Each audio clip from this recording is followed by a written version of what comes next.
मिलिंद देवड़ा को मिला गिफ्ट। एकनाथ शिंदे की शिवसेना ने बनाया राज्यसभा का उम्मीदवार। देवड़ा गुरुवार को कर सकते हैं नामांकन दाखिल।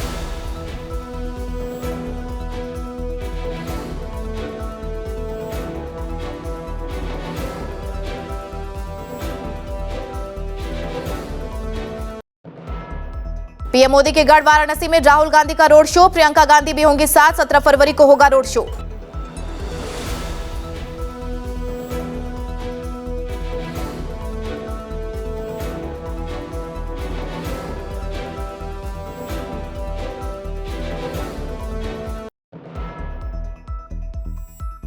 पुलिस के लाठीचार्ज में घायल में बंगाल बीजेपी अध्यक्ष सुकांत मजमुदार। ऑक्सीजन मास्क लगाकर हॉस्पिटल ले गए कार्यकर्ता। एसपी दफ्तर के बाहर धरना प्रदर्शन के दौरान लाठीचार्ज।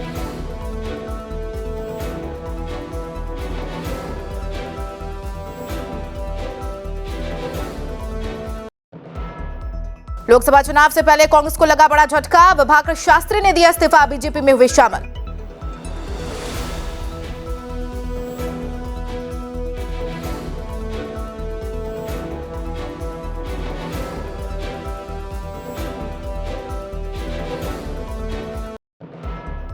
किसान संगठनों का ऐलान। 15 फरवरी को करेंगे पंजाब में रेलवे जाम। बोले कृषि मंत्री अर्जुन मुंडा, हम किसानों के साथ, लेकिन राजनीति से प्रेरित ना करेगा।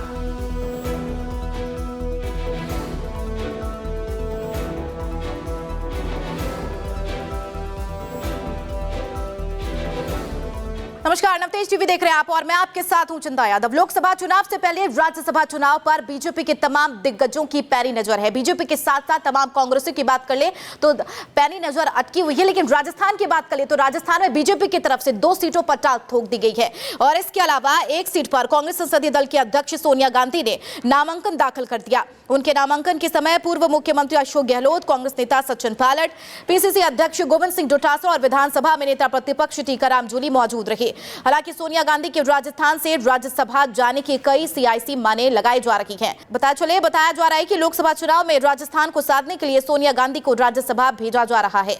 वहीं यूपी की रायबरेली सीट, जो कि कांग्रेस का गढ़ मानी जाती है, वहां से सोनिया गांधी 15 साल से सांसद है।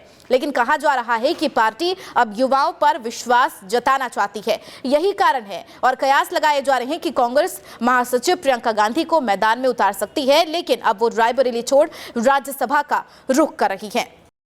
देखिए सुरेंद्र जी, बहुत दुर्भाग्यपूर्ण है जहां एक और बीजेपी कार्यकर्ताओं को राज्यसभा में भेज रही है, वहीं कांग्रेस सोनिया गांधी, मनमोहन सिंह, रणदीप सुरजेवाला, प्रमोद तिवारी, इन तमाम केसी वेणुगोपाल, इन तमाम नेताओं को राजस्थान से राज्यसभा में भेजती है। यानी राजस्थान में क्या कांग्रेस के कार्यकर्ता रह नहीं गए क्या, जो इन तमाम बड़े नेताओं को वो राज्यसभा में भेजती है? ये बहुत दुर्भाग्यपूर्ण है। और आप देखिए ना कि इनकी चमचागिरी की पराकाष्ठा देखिए। गोविंद सिंह डोटासरा कहते हैं कि अब हमारा सबसे बड़ा लक्ष्य है राहुल गांधी को प्रधानमंत्री बनाना। तो कांग्रेस तो बिल्कुल समाप्ति की ओर है और जिस तरह से ये अभी भी गांधी परिवार का गुणगान करने से, स्तुति करने से नहीं चूक रहे हैं। चमचागिरी की पराकाष्ठा आप देखिए, स्टेनलेस स्टील प्योरली। और खास तौर से राजस्थान में अशोक गहलोत ने जिस तरह का एक ये दांव खेला है, वो अभी भी 2028 के विधानसभा चुनावों में अभी भी वो अपने आप को मुख्यमंत्री के रूप में अपनी उम्मीदवारी सुरक्षित लेकर चल रहे हैं। तभी इन्होंने सोनिया गांधी को राजस्थान से राज्यसभा के लिए उम्मीदवार घोषित करवाया, क्योंकि अजय माकन को भी बनाने के यहाँ से प्रयास किए जा रहे थे, लेकिन उन्होंने इसका विरोध किया और सोनिया गांधी को उन्होंने भेजकर अपनी पुनः एक बार सचिन पायलट को ये रास्ता उन्होंने राह दिखा दी कि वो आगामी विधानसभा चुनावों में भी मुख्यमंत्री के उम्मीदवार बिल्कुल नहीं हो सकते। इस खबर पर ज्यादा चर्चा के लिए हमारे सहयोगी सुरेंद्र न्यूज रूम लाइव हमारे साथ जुड़ गए। सुरेंद्र, तमाम अटकलें लगातार लगाई जा रही थी कि राज्यसभा से उम्मीदवार घोषित की जा सकती है सोनिया गांधी, और इस पर विराम लग चुका है। लेकिन सबसे पहला सवाल यह है कि 1999 से लगातार लोकसभा सीट पर वहां से वो जीतती रही है। रायबरेली सीट फिलहाल खाली है। कैसे उम्मीदवार की घोषणा कर सकती है कांग्रेस?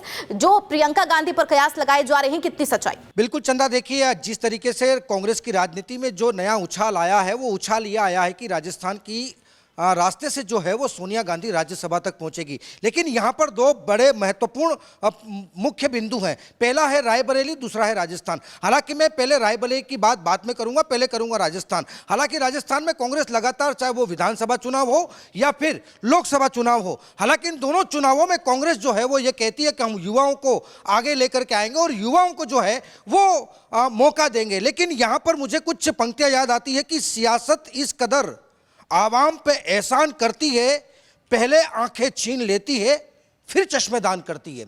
देखिए, जिस तरीके से कांग्रेस लगातार ये कहती है कि हम युवाओं को आगे लेकर के आएंगे, क्या राजस्थान के अंदर युवा नहीं थे? क्या ऐसे युवा नेता नहीं थे जो सोनिया गांधी को राजस्थान के रास्ते से राज्यसभा तक ले जाया जा रहा है? हालांकि यहां पर बड़ा महत्वपूर्ण सवाल यह होगा चंदा कि अब कहीं ना कहीं युवाओं के अंदर बड़ी मायूसी यहां पर पहली बात नजर आएगी। लेकिन दूसरी चीज, अब बात करते हैं रायबरेली सीट की। देखिए, रायबरेली सीट हमेशा से कांग्रेस के झोली में हमेशा से वो सीट रही है और खास करके अगर मैं बात करूं तो गांधी परिवार का वो एक गढ़ वाली सीट मानी जाती है। हालांकि वो एक सियासी सीट है, हालांकि वहां से कभी भी कांग्रेस को हार नहीं मिली है। लेकिन इस बार आप देखिए कि किस तरीके से कांग्रेस पूरा चक्र वो घुमा रही है। हालांकि यहां पर जिस तरीके से अशोक गहलोत ने जो दाव खेला है, वो निश्चित तौर पर वो दाव पूरी तरीके से यहां पर सक्सेसफुल होता जा रहा है। ठीक है, अशोक गहलोत का आपने जिक्र किया सुरेंद्र, जाहिर सी बात है जब राज्यसभा के उम्मीदवार के नाम की घोषणा हुई तो सीधे तौर पर आज नामांकन हालांकि सोनिया गांधी ने अपना भर दिया है, लेकिन उससे पहले पूर्व सीएम गहलोत ने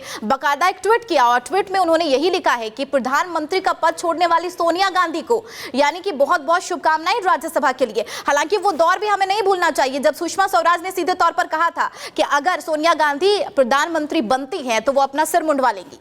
देखिए चंदा, जिस तरीके से लगातार कांग्रेस और राजस्थान कांग्रेस की बात करें और इन तमाम बिंदुओं पर भी मैं आऊंगा, लेकिन उससे पहले लगातार आप देखिए कि अशोक गहलोत को कांग्रेस पार्टी ने अर्श से लेकर के मतलब फर्श तक उनको फर्श से लेकर के अर्श तक पहुंचाया है। हालांकि जिस तरीके से लगातार कांग्रेस की बात करें तो अशोक गहलोत, हालांकि यहां पर अशोक गहलोत के पास एक बहुत बड़ा मोमेंटम था, वो था राष्ट्रीय अध्यक्ष पद का। लेकिन यहां पर कांग्रेस के अंदर आप देखिए कि सबसे जो जलजलाहट वो थी कि सीट ना तो वो छोड़ना चाहते हैं और ना ही वो राजस्थान को छोड़ना चाहते हैं। इसीलिए अशोक गहलोत ने इशारों में कहा था कि सवाल जहर का नहीं था, वो तो मैं पी गया, तकलीफ लोगों को तब हुई जब मैं फिर से जी गया।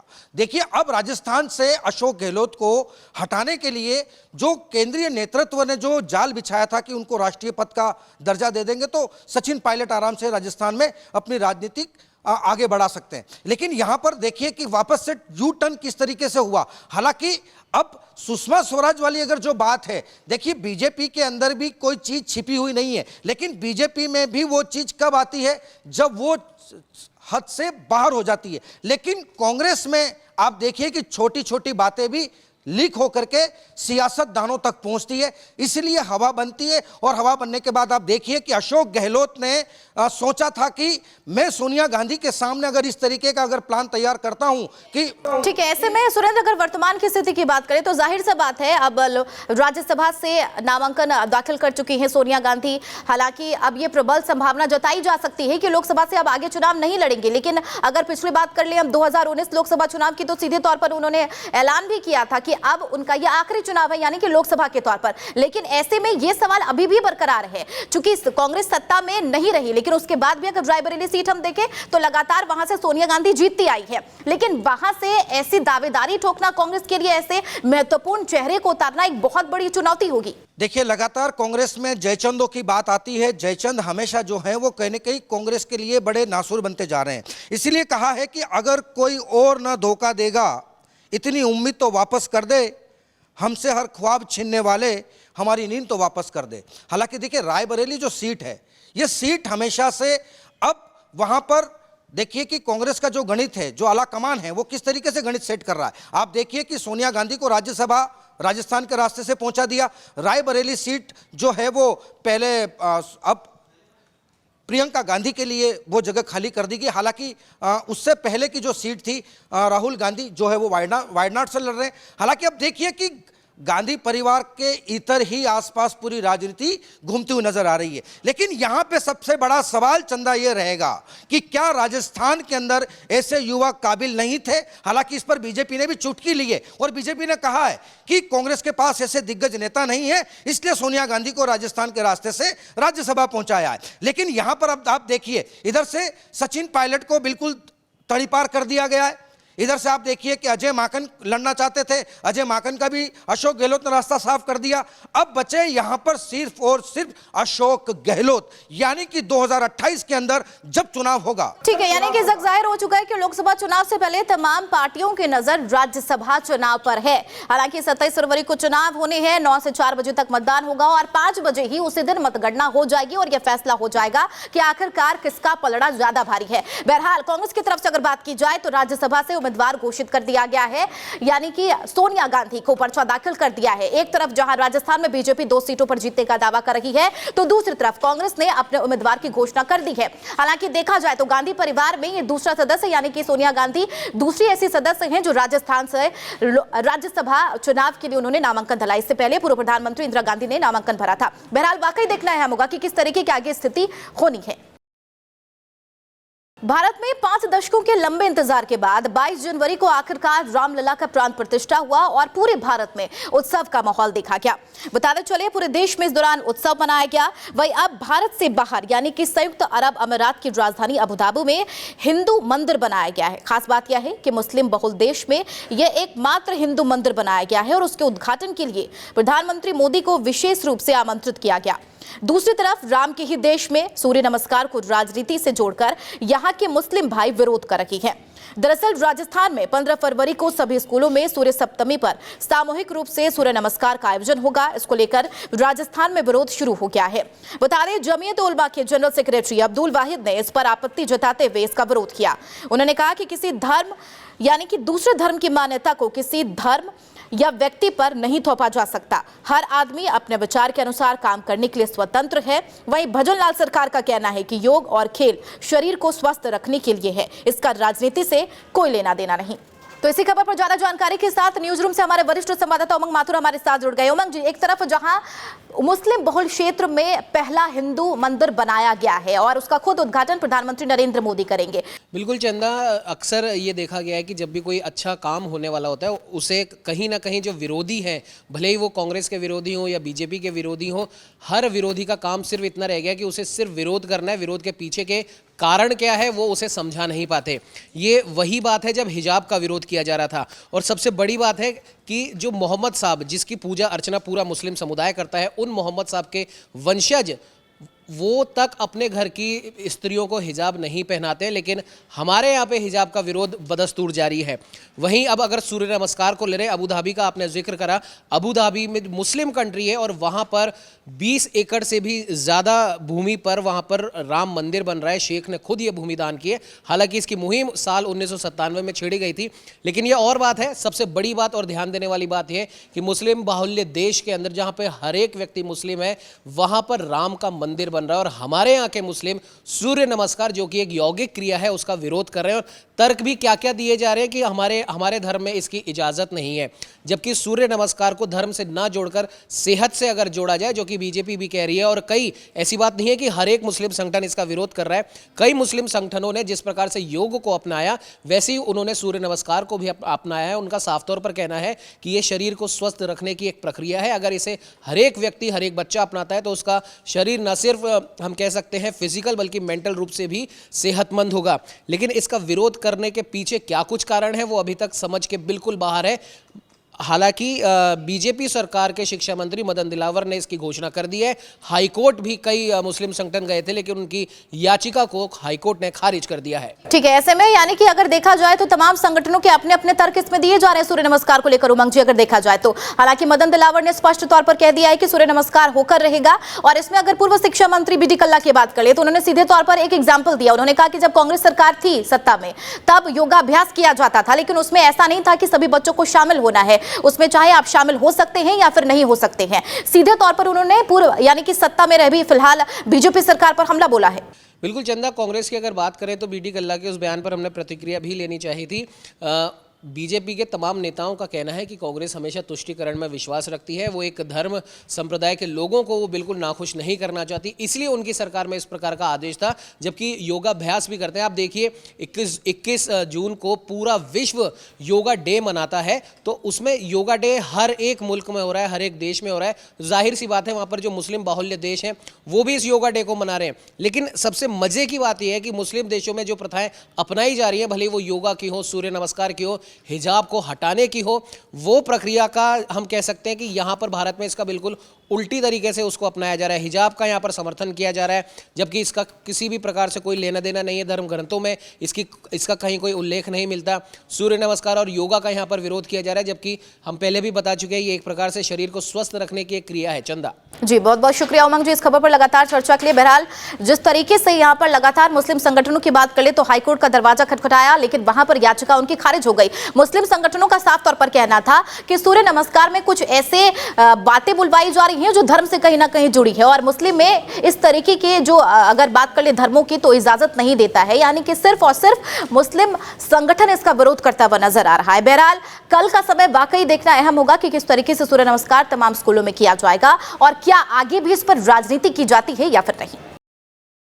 चलिए खबरों में बढ़ेंगे आगे। आपको बता चले हरियाणा और पंजाब बॉर्डर में किसानों और सुरक्षा बलों के बीच मुठभेड़ हो गई। बता चले किसानों ने जहां बैरिकेड तोड़ा तो पुलिस ने वाटर कैनन का इस्तेमाल किया और किसानों पर आंसू गैस के गोले छोड़े। वहीं पुलिस ने किसानों को कंट्रोल करने के लिए छर्रे की गोलियां दागी है, जिसकी वजह से 8 किसान घायल हो गए।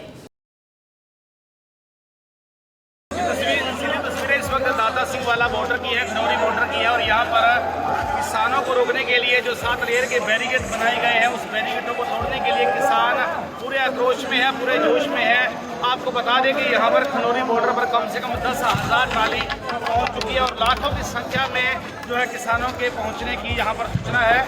और सुबह से जो है किसान यहाँ पर पहुँचे हुए हैं। तमाम अभी जो है CRPF ITBP की तरफ से जो है जवाबी कार्रवाई में गोले दागे जा रहे हैं। टीयर गैस के गोले, प्लास्टिक की गोलियां दागी जा रही है। इस वक्त किसानों को खदेड़ने की कोशिश की जा रही है, लेकिन किसानों में इतना ज़्यादा जोश है, लेकिन फिर भी वो हटने को तैयार नहीं।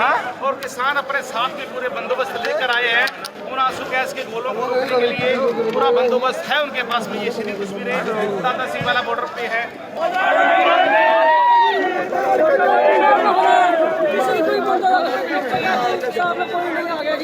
जो भी देखो मर रहे हैं किसान मजदूर सब मर रहे हैं। सब गरीब जनता पे पैरिया हम किसान है। पहले भी दिल्ली गए तो जो क्या माहौल बना हुआ यहाँ का? प्रशासन सरकार बिल्कुल अत्याचार कर रही है। किसानों के गोलियां, प्लास्टिक की गोलियां किसान देख सकते हो पूरा जोर लाया हुआ है। किसान सूचना करने पर किसान कुछ करके रहेंगे। ये जो तस्वीरें इस वक्त सीधी एक्सक्लूसिव देख रही है भाई के गोली लगी, प्लास्टिक की गोली लगी है, गोली लगी है। बहुत अत्याचार है। अखा के बहुत बुरा हाल है। भाई का मोटा सारा भिजे पे ये देखिए ये गोली लगने से जो है चोट लगी है और प्लास्टिक की गोलियां चलाई जा रही है। अगर यही पहले भी कई जो किसानों की आंख जो है फूट चुकी है। सिर्फ बर्दाश्त कर ले जा रहे हैं ना। ਸਾਡੇ ਗੋਲੇ ਤਾਂ ਨਹੀਂ ਹੈ, ਸਾਡੇ ਬੰਬ ਤਾਂ ਨਹੀਂ ਹੈਗੇ, ਸਾਡੇ ਹੱਥਾਂ ਸਿੱਧੀਆਂ ਗੋਲੀਆਂ ਮਾਰ ਰਹੇ ਨੇ। ਅਸੀਂ ਕੋਈ ਅੱਤਵਾਦੀ ਨਹੀਂ ਹੈਗਾ, ਕੋਈ ਨਹੀਂ ਹੈਗੇ ਜੀ। ਅਸੀਂ ਆਪਣਾ ਹੱਕ ਮੰਗਣ ਜਾ ਰਹੇ ਹਾਂ ਸਰਕਾਰ ਤੋਂ। ਸਾਨੂੰ ਹੱਕ ਮੰਗਣਾ ਵੀ ਸਾਨੂੰ ਮਨਾਹੀ ਹੋ ਰਿਹਾ। ਦੇਖੋ ਸਰਕਾਰ ਕਿੰਨਾ ਅਤਿਆਚਾਰ ਕਰ ਰਹੀ ਹੈ। ਅਸੀਂ ਆਪਣਾ ਹੱਕ ਮੰਗਣ ਜਾ ਰਹੇ ਹਾਂ। ਅਸੀਂ ਉੱਥੇ ਕੋਈ ਨਜਾਇਜ਼ ਨਹੀਂ ਜਾ ਰਹੇ, ਕੋਈ ਗਲਤ ਮੰਗਾਂ ਨਹੀਂ ਸਾਡੀਆਂ। ਅਸੀਂ ਜਾਇਜ਼ ਮੰਗਾਂ ਮੰਗ ਰਹੇ ਹਾਂ ਸਾਡੀਆਂ। ਸਾਨੂੰ ਹੱਕ ਮੰਗਣਾ ਵੀ ਮਨਾਹੀ ਹੋ ਰਿਹਾ। सीधी तस्वीरें इस वक्त आप देख रहे हैं दाता सिंह वाला खनौरी बॉर्डर की, और यहाँ पर प्रशासन की तरफ से, CRPF की तरफ से, आर्मी की तरफ से जो है टीयर आंसू गैस के गोले छोड़े जा रहे हैं किसानों को भगाने के लिए, खदेड़ने के लिए, ताकि जो है बैरिकेडों को ना तोड़ा जा सके। लेकिन किसानों का ये दावा है कि ये बैरिकेड तोड़ देंगे। और लगातार ये जो इस वक्त जो मुकाबला चल रहा है किसान और जवान की हम बात करेंगे, किसान और जवान के बीच में जो मुकाबला चल रहा है इस वक्त, तो क्या सरकार की मंशा इसके पीछे। लेकिन फिलहाल तमाम जो किसान भी हम लोगों तक पहुँचाएंगे। और इस भाई के भी चोट लगी है और ये देखिए यहाँ पर इसको गोली लगी है भाई के। और यहाँ पर भी काफी जो है खून निकल रहा है। प्लास्टिक की गोलियां ਪਾਕਿਸਤਾਨ ਤੇ ਇੰਡੀਆ ਵਾਲਾ ਬਾਰਡਰ ਬਣਾਤਾ ਖਨੌਰੀ ਬਾਰਡਰ ਨੂੰ ਪਾਕਿस्तान तो ये तस्वीरें आप लोगों तक पहुंचाना, ये चश्मा इसलिए लगाना जरूरी है क्योंकि यहाँ पर जो टीयर गैस है आंखों में पड़ जाती है, बड़ी मुशक्कत के साथ में आंख खुलती है यहाँ पर। तो फिलहाल ये तस्वीरें आप लोगों को एक्सक्लूसिव नवतेज टीवी दिखा रहे हैं। तमाम पंजाब का किसान इस वक्त एकजुट हुआ है और पंजाब के साथ साथ में हरियाणा का किसान भी इसके साथ में कंधे से कंधा मिलाकर खड़ा हुआ है यहाँ। फिलहाल अभी कुछ साथी देख सकते हैं काफी ज्यादा जो है कितना ज्यादा तो है तकलीफ दे रही है ये। बहुत है, पर क्या करें, हमारा जो करना है वो तो पूरा करेंगे, चाहे जान जाती है कुछ भी। हम कौन सा यार विदेशी हैं, इंडिया के नागरिक हैं, इनको शर्म आनी चाहिए। ये बीजेपी सरकार को कर क्या रही है? हम कोई पाकिस्तान से तो आए नहीं है, चाहे हम चाइना बॉर्डर से टप के तो इधर आ रहे हैं। हम वसनीक हैं यार, जहाँ के परमात्मा ने हमारे को जन्म दिया जहाँ, और इनको शर्म आनी चाहिए खट्टर सरकार को, बीजेपी सरकार को। वैसे तो बोलते हैं किसान ये वो अन्नदाता है, तो अन्नदाता की ये साम संभाल कर रहे हैं, गोले छोड़ रहे हैं, कर्जा मुक्ति करने की बजाय किसान को मार रहे, शहीद करने की तमन्ना सोच रहे हैं।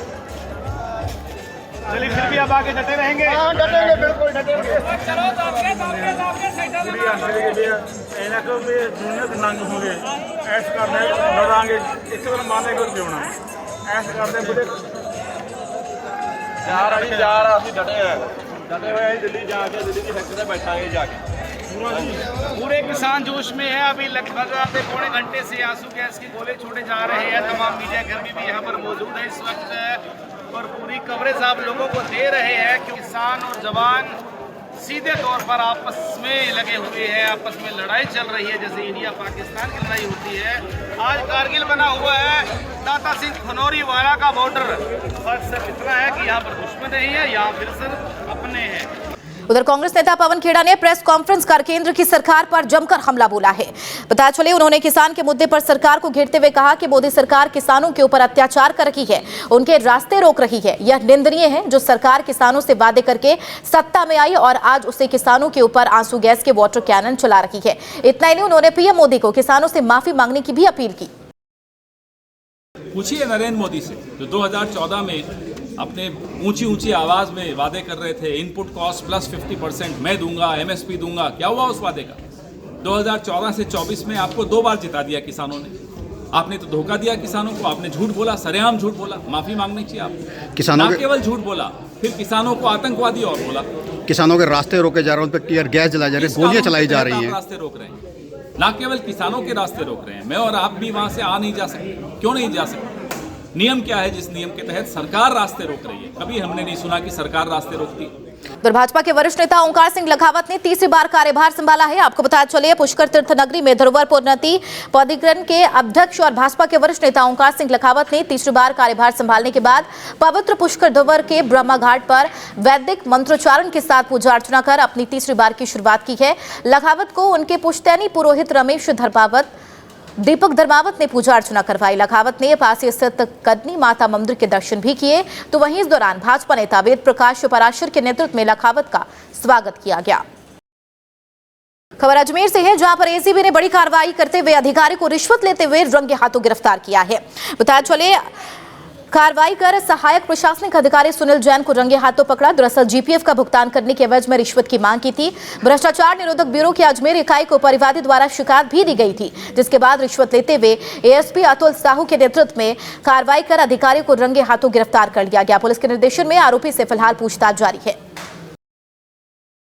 आज दिनांक को परिवादी द्वारा शिकायत दी गई कि उसके स्वर्गीय पिताजी की जो जीपीएफ का भुगतान है उसको रिलीज़ करने की एवज में सहायक प्रशासनिक अधिकारी सुनील जैन हैं, सहायक राज्य बीमा एवं प्रावधायी निधि विभाग में कार्यरत हैं, उनके द्वारा 8,000 रुपये की रिश्वत राशि मांगकर परेशान किया जा रहा है, जिसका आज हमने सत्यापन करवाया। सत्यापन करवाने के बाद आज ही ट्रैप कार्रवाई की गई हमारे डीजी साहब के निर्देशन में, जिसमें आरोपी सुनील जैन द्वारा 7,000 रुपये की रिश्वत राशि परिवादी से प्राप्त की गई।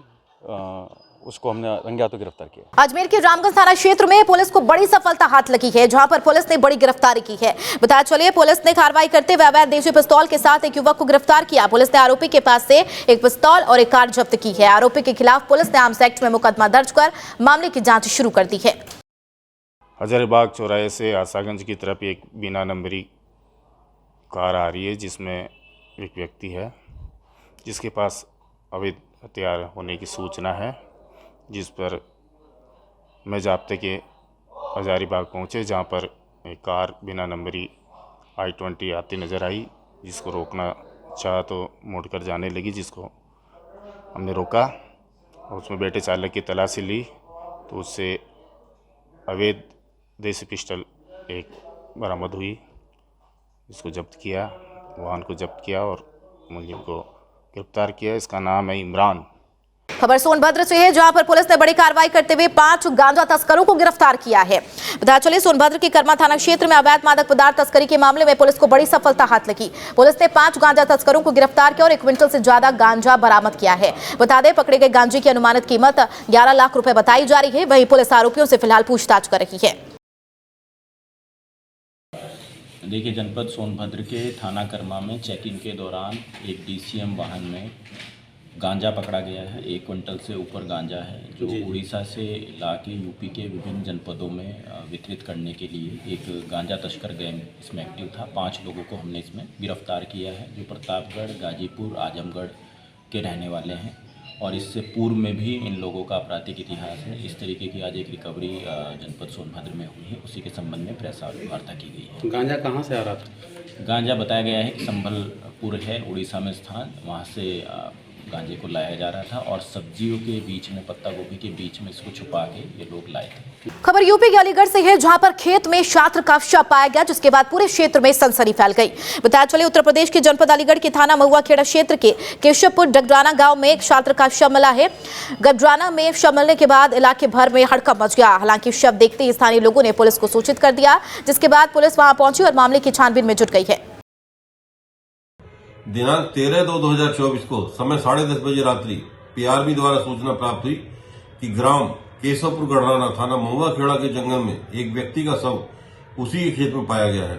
सूचना के आधार पर स्थानीय पुलिस अधिकारीगण, मैं FSL टीम आदि के मौके पर पहुंचकर सभी आवश्यक कार्रवाई पूर्ण करते हुए मृतक की बॉडी को मोर्चरी पहुंचा दिया गया है।